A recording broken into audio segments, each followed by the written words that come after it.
Commander Zeftar of the Galactic Council Naval Command watched the tactical display with growing horror. Red markers representing destroyed vessels dotted the hologram like a disease spreading across the Outer Rim territories. Each marker had once been a proud warship of the Council's finest civilizations: Altarian dreadnoughts, Centauri battlecruisers, Vegan destroyers. Now they were nothing more than debris fields drifting in the cold void. "Sir," his aide whispered, mandibles clicking nervously, "the 7th Fleet has gone completely dark. That's 3 entire fleets in 2 standard cycles." Zeftar's 4 eyes remained fixed on the display. The enemy, if they could even be called that, left no survivors, took no prisoners, sent no demands. They simply appeared, destroyed everything, in their path with impossible efficiency, and vanished back into the dark between stars. "Have we received any response from the human delegation?" he asked, though he already knew the answer would taste bitter. "No, sir. Ambassador Chen's last transmission was quite clear about their position." The memory stung. 3 months ago, when the first reports of these mysterious attackers had reached the council chambers, the humans had requested an emergency session. Ambassador Chen, that peculiar woman with her flat features and unsettling forward-facing eyes, had stood before the assembled representatives of 47 spacefaring civilizations. "These aren't raiders or pirates," she had said, her voice carrying that strange human quality of controlled intensity. "We've seen this pattern before in our own history. These are von Neumann machines, self-replicating constructs designed for one purpose: total annihilation of organic life." The council had erupted in dismissive chirps, clicks, and harmonics. The Altarians, with their centuries of military tradition, had been particularly vocal. Admiral Kreeth had risen from his perch, wings spread wide in a display of dominance. "Humans," he had screeched, "your species has been part of this council for merely 50 of your years. We have maintained peace and order for millennia. Your paranoid military doctrines and primitive fear responses have no place in civilized discourse." Chen had remained calm, unnaturally so. "We're offering to share our tactical data, our defensive technologies, even our fleet coordination protocols. These machines exploit predictable military formations and communication patterns. Our chaotic approach to warfare might be exactly what—" "Enough!" High Counselor Vexani had thundered, her crystalline form pulsing with indignation. "The Council does not need lessons in warfare from a species that spent most of its existence killing itself. We have protocols, tested strategies, combined fleet maneuvers that have never failed." The human ambassador had gathered her data tablets with deliberate precision. "When your protocols fail," she had said quietly, "and they will fail, you know where to find us."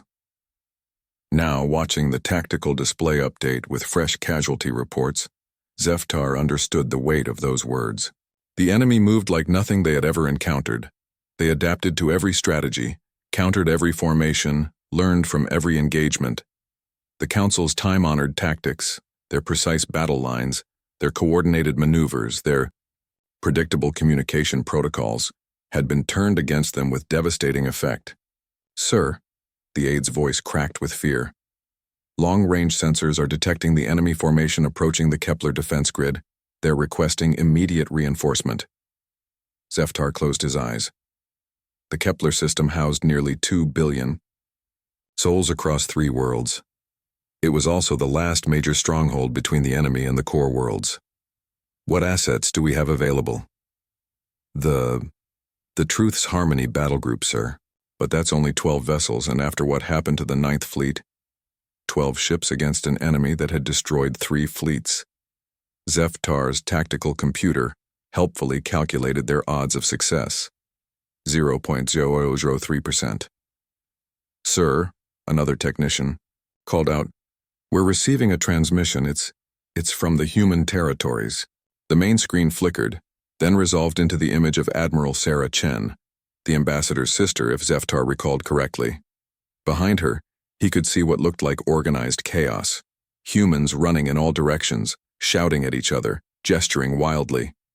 It should have looked unprofessional, undisciplined. Instead, it looked terrifyingly efficient. "Commander Zeftar," Admiral Chen said without preamble, "we've been monitoring your situation. The enemy reached Kepler 47 minutes ago." Zeftar's blood chilled. "Reached? But our sensors show—" "Your sensors show what they want you to see. These machines are adaptive, Commander. They've learned to spoof your detection grids." Chen's expression was grim but determined. "Kepler's outer platforms are already under attack." The tactical display suddenly exploded with new contacts. Dozens of enemy signatures that hadn't been there moments before materialized around the Kepler system. The defense grid's automated distress signals began flooding the communication channels. "However," Chen continued, "we've been tracking their real positions for the past 6 hours. Human ships don't rely on your standardized sensor arrays. We use unconventional methods." "What do you want?" Zeftar asked, though he suspected he already knew. "Full tactical command of all remaining council forces. No questions, no committees, no debates. Our way or watch your civilization burn." The hubris should have been insulting. A species barely 50 years in space, demanding control of fleets that had patrolled the galaxy for millennia. But as Zeftar watched another defense platform wink out of existence on the display, pride seemed a luxury he could no longer afford. "Granted," he said. Chen nodded curtly. "Good. Transmit your fleet positions and tactical frequencies.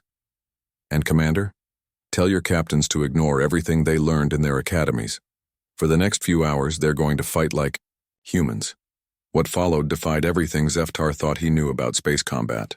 Human commands flooded the communication channels, not the precise formal language of military protocol, but chaotic bursts of slang, emotion, and intuition.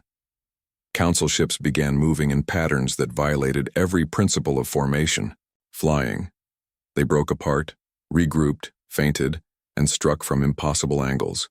The enemy adapted as always, but for the first time they seemed confused. Their perfect mathematical responses faltered against the beautiful chaos of human tactics. Where they expected logical progression, they found inspired madness. Where they calculated probable responses, they encountered impossible decisions driven by instinct and desperation. The battle for Kepler lasted 18 hours. When it was over, the system's defense grid was in ruins, but it still stood. More importantly, for the first time, since the war began, they had destroyed enemy vessels. Not many, but enough to prove they could be beaten. As the after-action reports flooded in, Zeftar found himself staring at a new tactical assessment from Human Command. The enemy wasn't random. They were following a pattern, but a pattern designed by a species that thought in terms of pure logic and mathematical certainty. Humans, it seemed, were the one variable the machines couldn't calculate. "Sir," his aide approached hesitantly, "Admiral Chen is requesting a conference with the full council. She says she has a plan to win." Zeftar nodded slowly. For the first time in months, he felt something he had almost forgotten. Hope. The humans had been right about the threat, right about the tactics, and right about the council's weaknesses. Perhaps it was time to listen to what else they had to say.